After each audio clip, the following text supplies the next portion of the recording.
5, 4, 3, 2.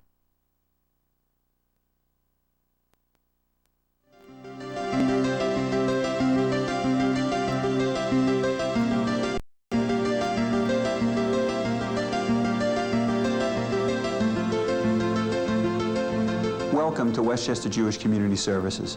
As a leading agency in providing a comprehensive spectrum of human services, we have been helping people since 1943.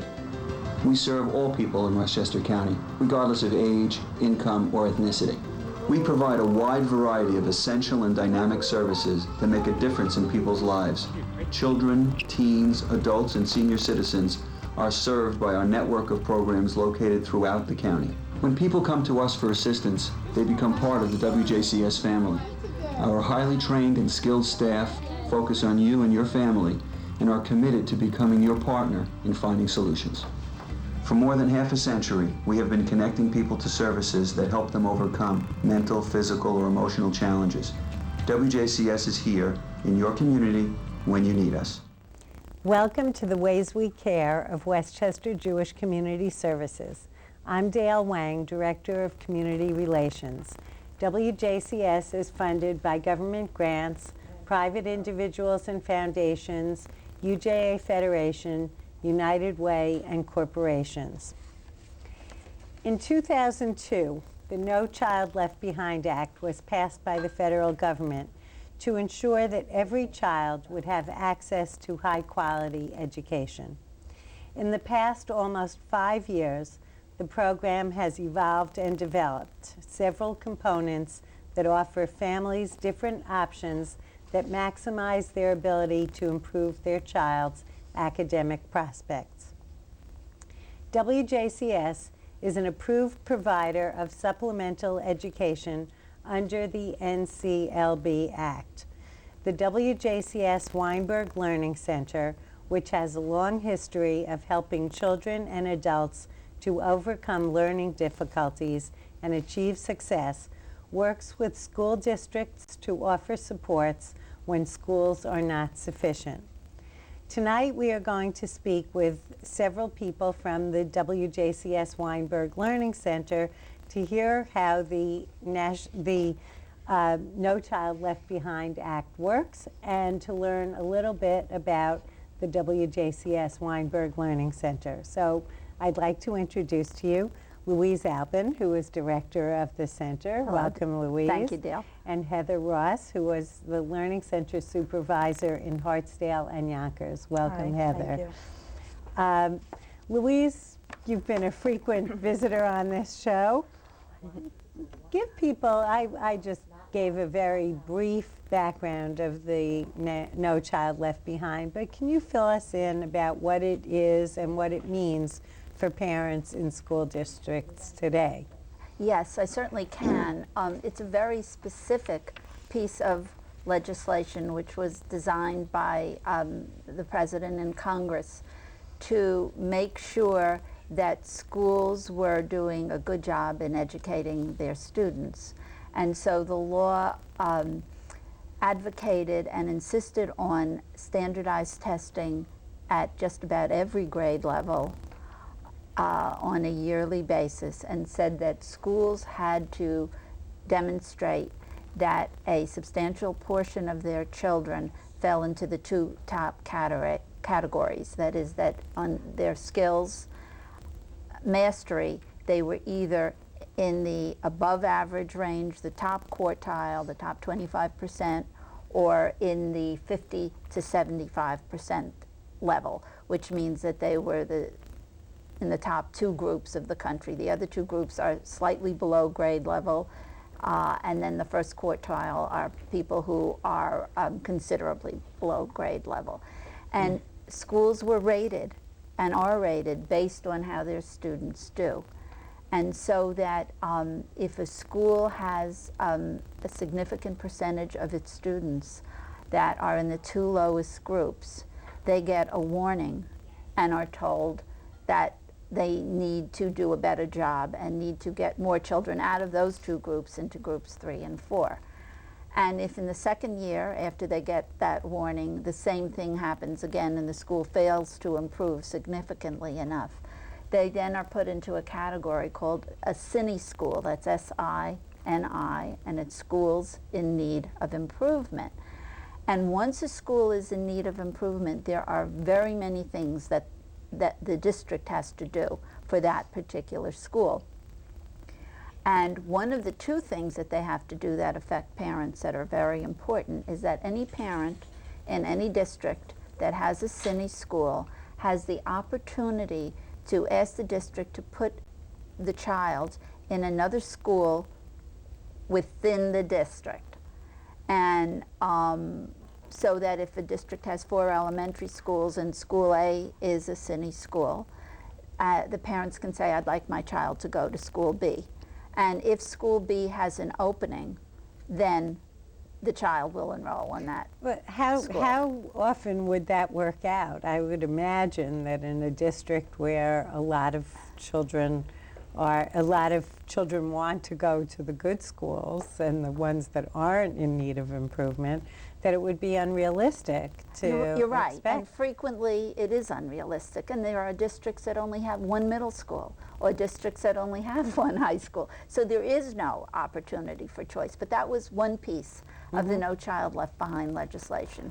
The other piece said that any family where the children were eligible for free or reduced lunch, who attended a school that was a SINI school, was entitled to get for their child free tutoring provided by a supplemental educational service provider, and the district would pay for it.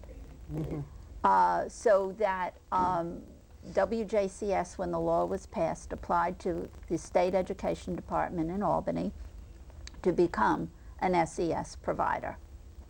And so we have been a provider from the beginning. And this is the 5th year that we have had a contract with the Yonkers School District, which has had SINI schools from since I believe 2002. And we have provided these services to youngsters in Yonkers. So what you described was somewhat of a financial needs-based criteria as Definitely, well. yeah. So the family would have to be probably unable to afford tutoring services and be in a school district or school A that school is within a district, identified as a SINI school. Yeah, that's right. And there's one other piece that I think is very important for people to realize, because we've tutored a lot of kids over the past years who have been very far behind in their skills and in their academic work, but you don't have to be. And in the past couple of years, we've also had some very bright kids who were at least on grade level, but they were eligible to receive this tutoring either as some supportive help in an area of relative weakness or just to get better in things that they were good at. And so parents need to realize that your kid doesn't have to be failing in school if they're eligible because they meet the free or reduced lunch criteria. They can still get additional help for their youngsters. Okay, let's move on a little bit to the kinds of services that are provided. And maybe, Heather, you could talk about how that actually works in Yonkers. How do you assess what a child needs? I mean, basically, this is an indictment not necessarily of the child, it's of the school district, of the school. And then you have to move ahead with the needs of the individual child. Well, with the No Child Left Behind program, the students come to us for the reasons that Louise had mentioned. We screen them when they first come in just to see where their basic skills are in terms of reading, spelling, math, things like that, writing as well. And then once we have a feeling for the areas, bless you, once we have a feeling for where the student has strengths and where their areas of needs are, we can start to develop a program for them that will support them. We try to match a tutor with a child who they can help best based on what the tutor's specialty is and what the child needs. And the tutor is in contact with the family, they're in contact with the school to find out what's being worked on in the classroom. And they meet on a weekly basis for 50 minutes, correct? 50 minutes appointment.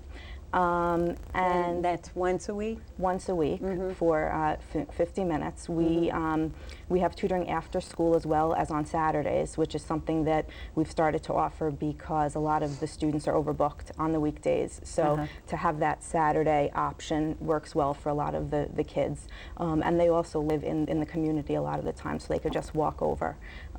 So, you know, in terms of the No Child Left Behind program, the tutoring up until this point for 5 years has been going very well. We've seen a lot of growth in our students, which is something we're very proud of. And how do you assess the growth? And these students are at what age levels?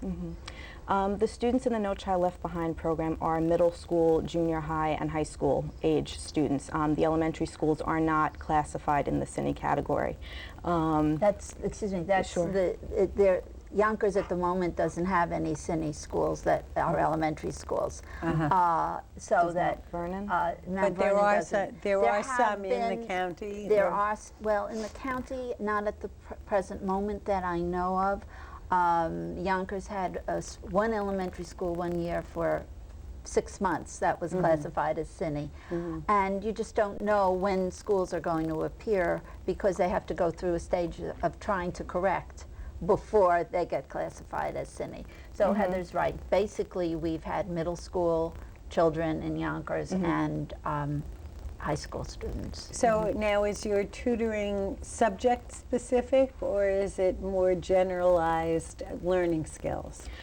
With the No Child Left Behind tutoring, it's a little bit different than our Learning Center tutoring, which we might talk a little bit about later on. With the No Child Left Behind tutoring, the learning specialist really tries to support the students in their academic areas. If we know about a child who has other learning issues, we could certainly support them in that way too. For instance, if we know that a child is learning disabled, for instance.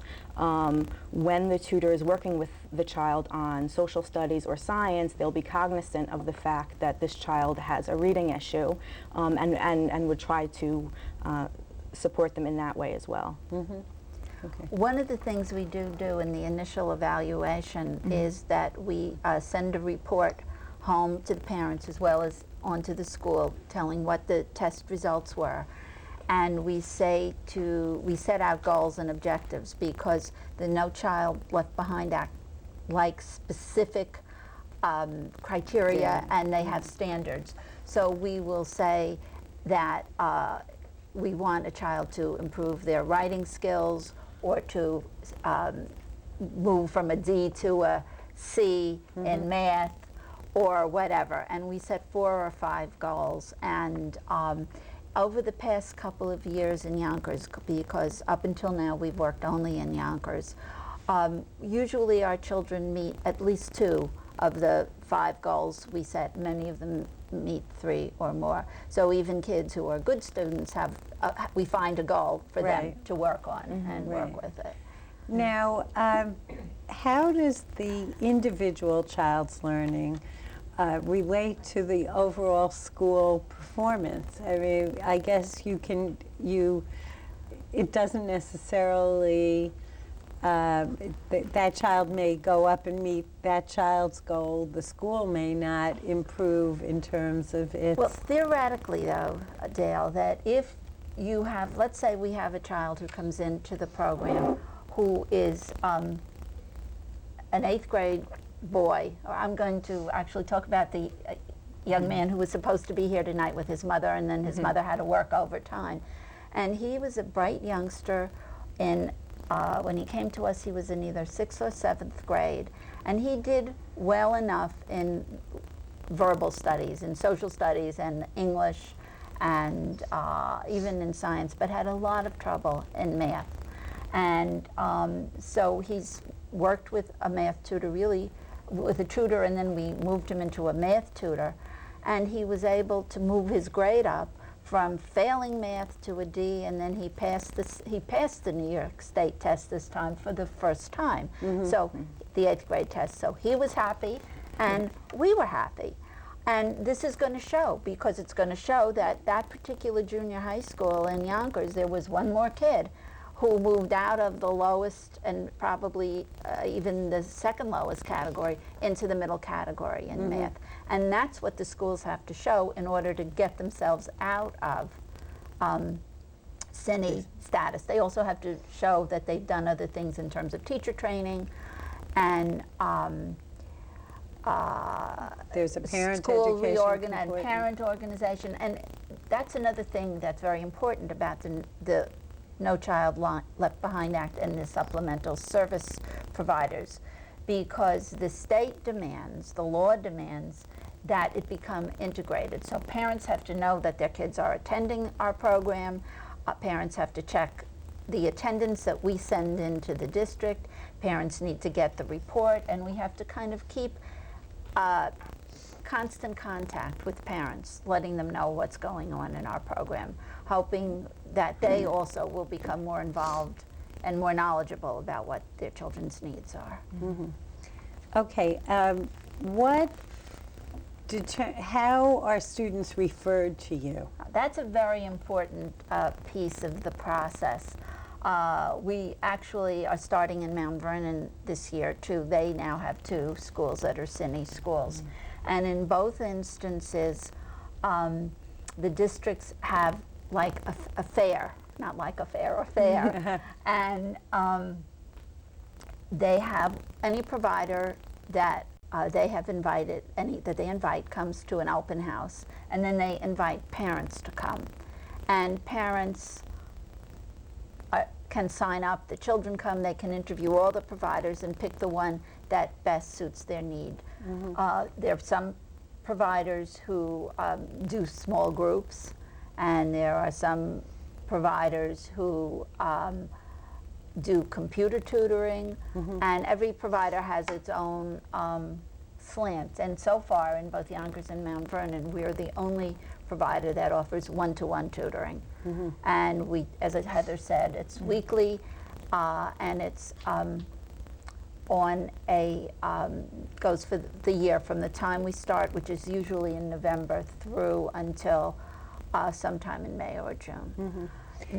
If I may, Sure. one more thing, if parents miss this fair, they can get the list of providers from the district.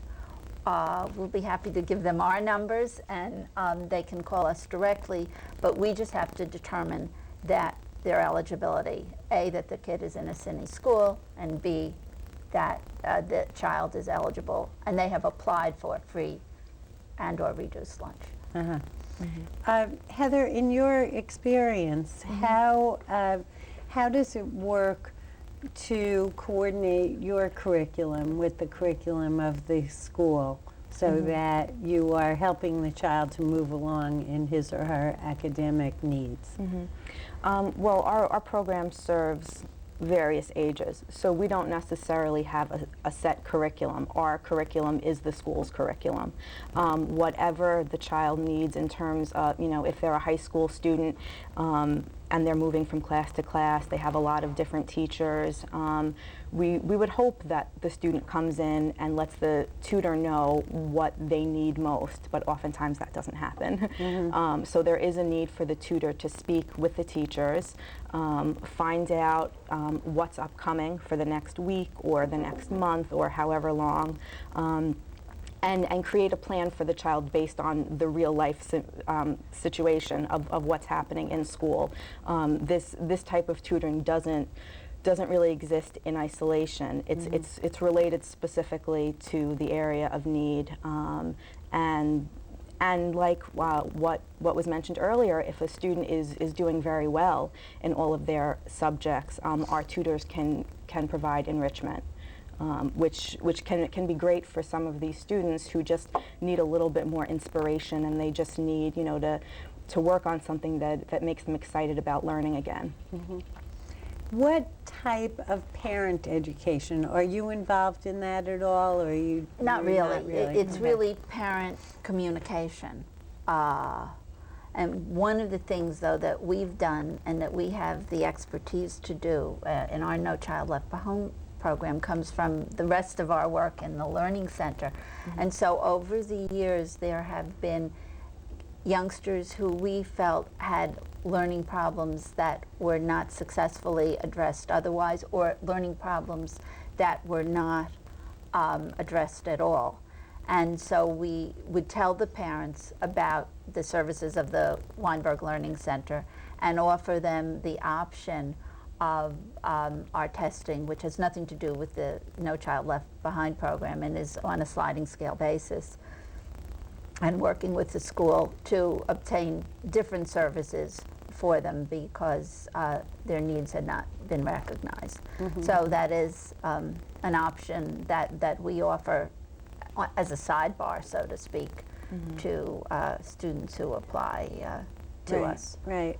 And actually, if I can add, that's actually a component of the Weinberg Learning Center that really benefits our No Child Left Behind program, because we are a program that is aware about learning issues of various sorts. When our tutors are working with these children, if they sense that the child is having trouble learning for some reason and they just can't put their finger on it, if they've talked to the school, if they've talked to the parent and they see that there's some other issue going on, we can test them, and oftentimes we have the position that we're in working with these children one-on-one benefits them very much because oftentimes we see things that the school doesn't. So this is a good segue into talking a little bit about the broader services of the Weinberg Learning Center and what the background is there, what the scope of services are. Well, we have a growing and an increasingly large scope of services, but Heather more or less mentioned the basic service, which is that we have, for over 40 years at this point, provided evaluations and one-to-one remediation for children and adults with learning problems, because we believe that many people really want to learn and have been unable to because either teachers were unable to match their learning needs and style with the curriculum in the class. And so people get discouraged, they become unmotivated, they drop out of school, kids act out and get into all kinds of trouble in school. And we really would like to bring the joy of learning and the excitement of being able to learn to anybody who wants to see if they can do it in that way and do it better. You had mentioned that you have a considerable experience working with people who have learning difficulties.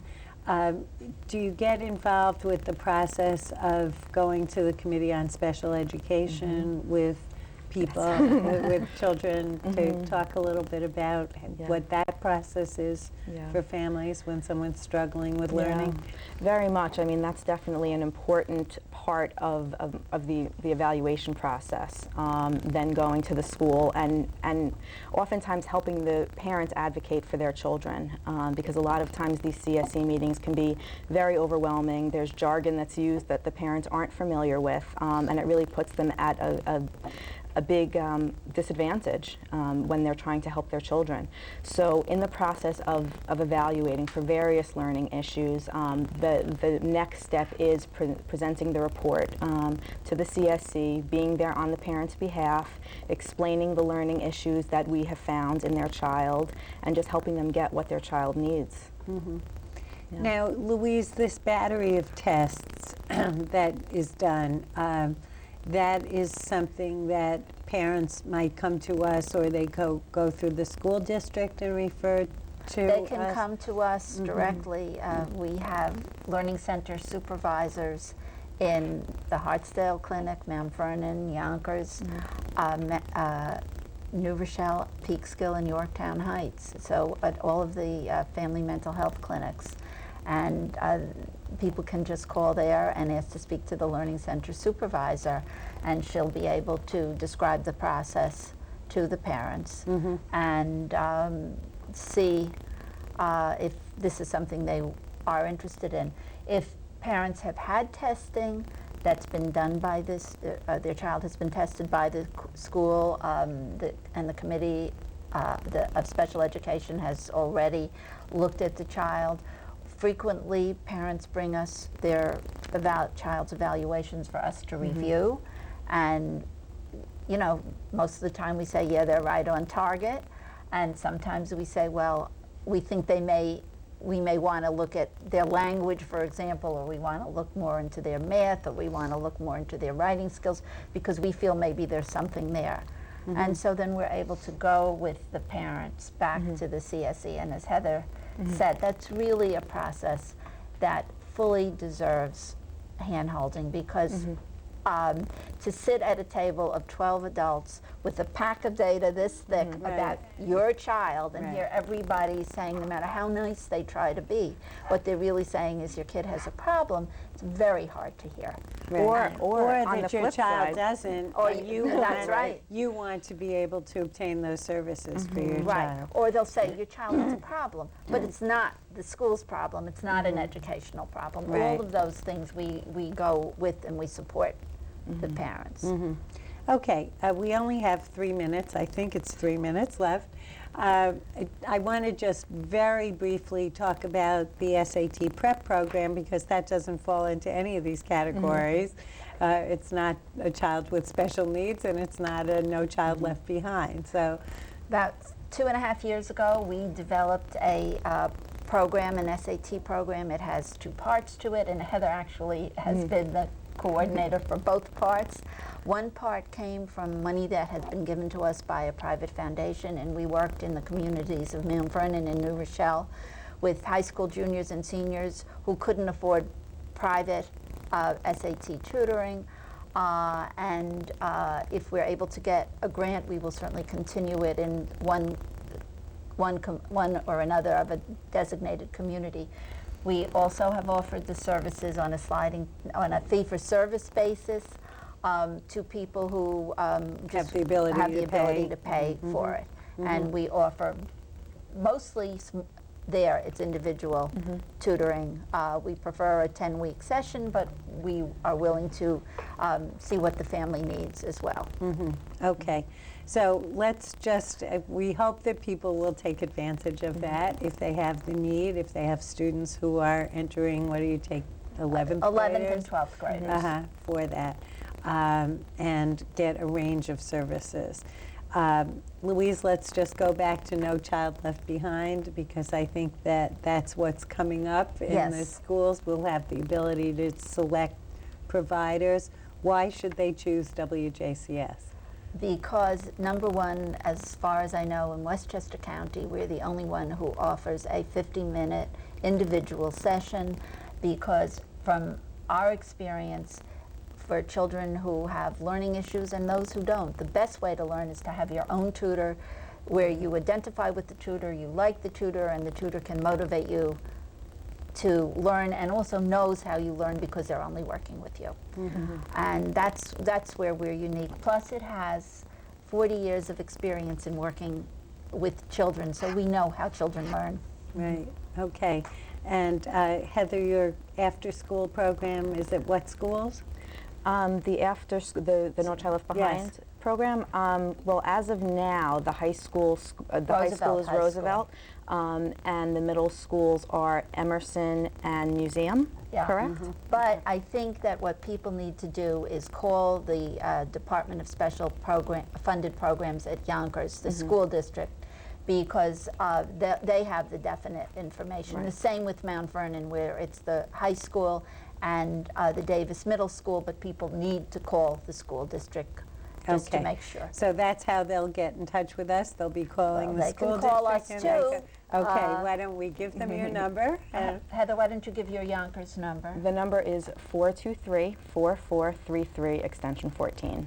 Okay. And the person who's in charge of the program in Mount Vernon is Julie Stieglitz, and her number is Well, they can call. 668-8938, extension 308. 308. Thank you. Yeah. And, or they can call me in Hartsdale. Okay. If anyone needs any further information about No Child Left Behind or the Weinberg Learning Center, you can also call us at WJCS 761-0600 extension 205, or go on our website, WJCS.com. I just want to thank you both. Thank you Louise for and having Heather, us. And best of luck with the school Thank you, Dale. school season. Bye-bye. Thank you. Thanks.